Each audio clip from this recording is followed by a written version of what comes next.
Hey guys, maybe you're like me and you just recently installed Linux on your PlayStation 4 and you're getting this screen. What ended up working out for me is you press Control Alt F2, then that will get you to the command line interface here. And just clearing that out, you can execute all your commands here. And if you do Control Option or Alt F7, then that'll bring you to the login screen for whatever your distribution is.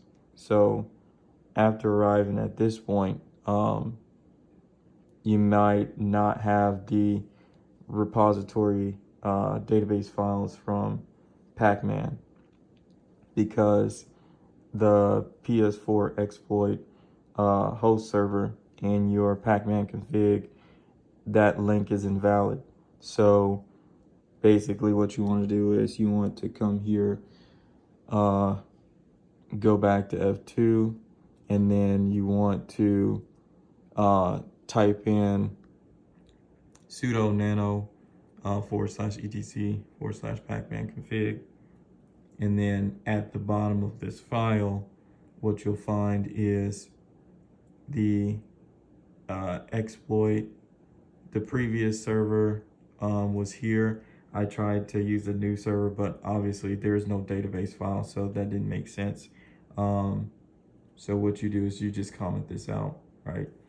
And you can keep your other database files there. Those should be fine. Then what'll happen next is, let's just close this out and clear it. You'll come back to the command line prompt, and what you want to do is, well, actually before you do that, you want to go back to your distribution, and you need to download these files. So essentially it comes from here. These are your drivers for your PS4. If you're like me, you're missing drivers, you need to download these driver packages and install them via pacman. So you just go to the same link here.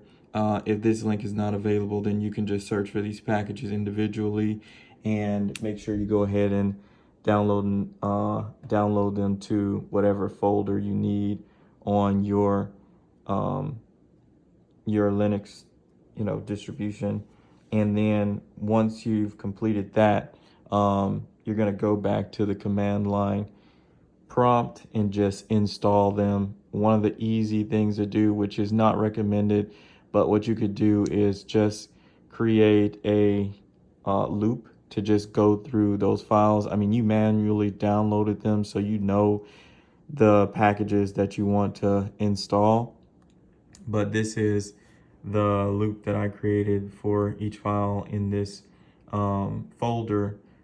Just get all of the files with this extension, and then in that command section, and then do this next section, which is install those files, and then you're done. And then once you run this command, depending on where the folder location is, right, then it will go ahead and prompt you to install each of them.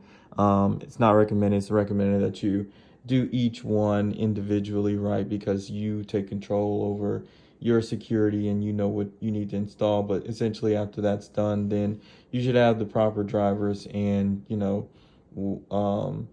it should be recognized across the OS. So then you can do your daily task or whatever you want to do, and it will have that proper GPU and other configurations.